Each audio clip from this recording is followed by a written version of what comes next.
Hi everyone, and welcome to another session on tackling the professional dilemma section of the MSRA.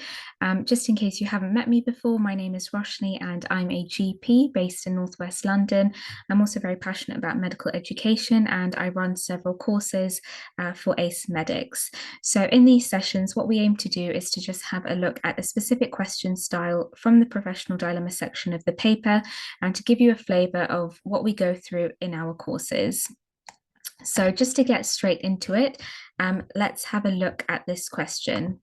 So this question is from the rating part of the question, where you need to pick 3 of the most appropriate actions to take in this situation. So I'll just give you guys a moment to, if you want to go ahead and pause the video, have a read of the question, have a read of the answer options, and if you want to jot down the 3 most appropriate actions that you would select in this situation.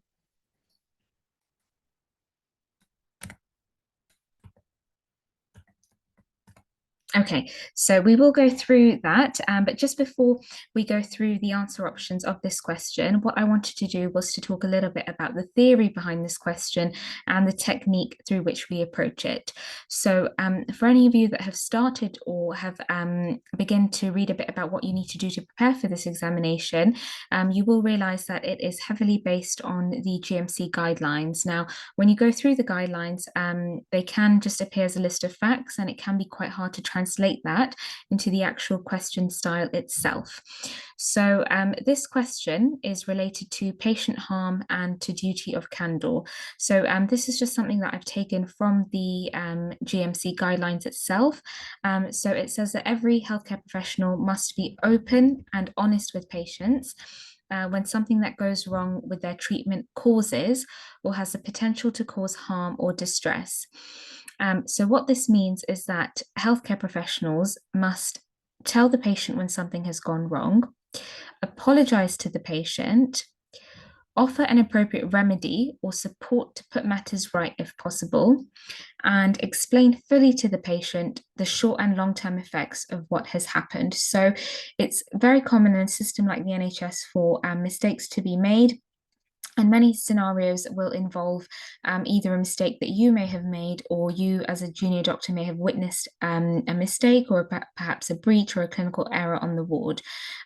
So you may have come across this term duty of candour before, and essentially any of these situations, always it's best to be honest and to clearly discuss or to have an open conversation where you can admit or recognize that you or somebody else has made an error. So obviously, of course, options which avoid you telling the full truth or brushing under the carpet or trying to cover up any mistakes for yourself or your colleagues will rank low. And it's really important to just keep these key points of what you need to do when a situation has gone wrong in mind. So just remember that this sort of advice is for when actual mistakes have been made. So, for example, if you prescribe the wrong drug or you prescribe a drug that a patient may be allergic to, if it's a sort of near miss or something that you have prevented, like, for example, the wrong drug had been prescribed but on the chart, but it hadn't been issued, and you ended up crossing it off, you don't need to go and apologize to the patient for this or action duty of candour in this situation. It's only for an actual error. So what we'll do is we'll just go back to this question over here now. So just going through the question, remember that the first step that we need to do is to really just break down the question stem itself and to work out what is the key scenario that they're trying to teach, that they're trying to go through in this. So you are treating Mrs. Taylor for a urinary infection and you've got the antibiotic sensitivity results. You tell your consultant that it's this antibiotic and it's this bacteria and it's sensitive to amoxicillin, and then the antibiotic is started. You then realize later on that you've misread the result and that the E. coli is actually resistant to amoxicillin and sensitive only to ciprofloxacin. And the question stem is clearly telling you Mrs. Taylor has had no adverse reaction to the antibiotic. So just remember our strategy for dealing with these types of rating questions. You want to pick the 3 most appropriate options, which together solve the situation effectively. Okay, so remember, we're not going to pick options which contradict each other, and you don't want to pick two options which are very similar together, because it may mean that you are missing out on another key issue in the scenario itself, which isn't being resolved. So as we've just learnt from the previous slide, when a clinical error has been made, remember that it's your duty to put matters right, explain this to the patient, and if appropriate, offer an apology as well. Okay, so just going through the options now. So what you can see is that if you read through all of them first before trying to select them, you will see that option A and option H, both of these involve getting senior input. So in that situation, obviously you will only pick one. You don't need to involve two senior members of staff. And as I just said, if you are picking two options which are very similar, it means that you are missing another key aspect of the scenario. Now, looking at the options, whilst we have learned that you would ideally escalate in a stepwise approach. So if you are the F2 doctor, you would escalate to the registrar and then perhaps the consultant in that order. But if you read the actual answer options carefully, it says this is asking for advice, whereas here you're informing the consultant of the correct result. Now, in this specific scenario, you should not need to ask for advice in this situation, because yes, you're a junior doctor, but you should be aware clearly of what to do, because they've given you enough information in the scenario, and it should be quite self-explanatory on what you need to do next. So it's more appropriate to tell the consultant about this result, because they have got overriding responsibility for the patient, and they were the ones who advised you to give this antibiotic based on the information that you had given them. So therefore, we would pick A over H. Okay, now option B, so recording the incident in the learning portfolio. So yeah, there's nothing really wrong with this option, but in general, putting things in your portfolio or recording it as a significant event, these are all very important things to do, but they are things that can be done later, and they don't need to be done straight away in order to immediately remedy a situation. So this is kind of like recording things in your portfolio and filling out incident forms. These aren't really wrong options, but in general, they tend to be the fourth best option to do, and they rarely make it to the top three. But obviously, you need to exercise your judgment based on the specifics of the scenario.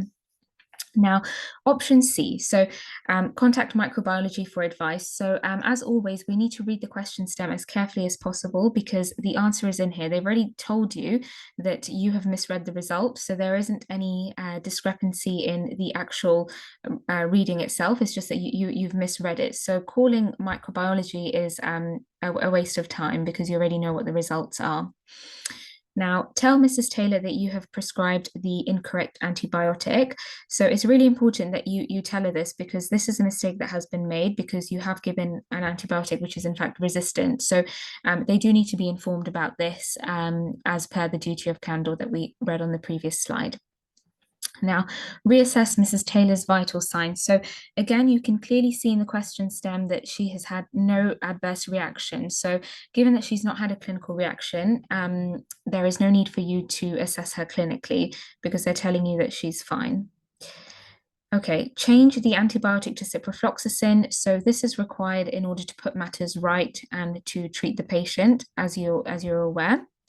And then repeat the urine specimen culture. So you don't need to repeat this again, because it says that the sensitivities are back. It's just that, as I said, you've misread it, and there's been an error in the way you've read the sample. So repeating it is not actually going to benefit this situation. So this specific question, this is actually a very straightforward question, and I do hope that most of us got two, if not three, correct.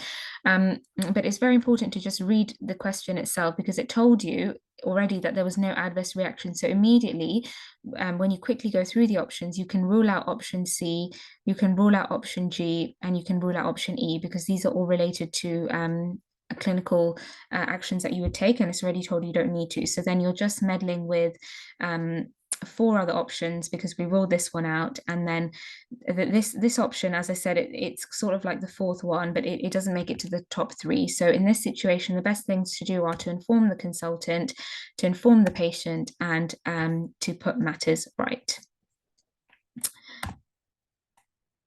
Okay, so I hope you guys found that little section helpful. So that was just a brief introduction and a taster into the material that we cover in our 2-day intensive course. So our main aim is to go through official questions and our own questions, but to focus on the technique and mainly analysis of the question style itself in order to help maximize your score.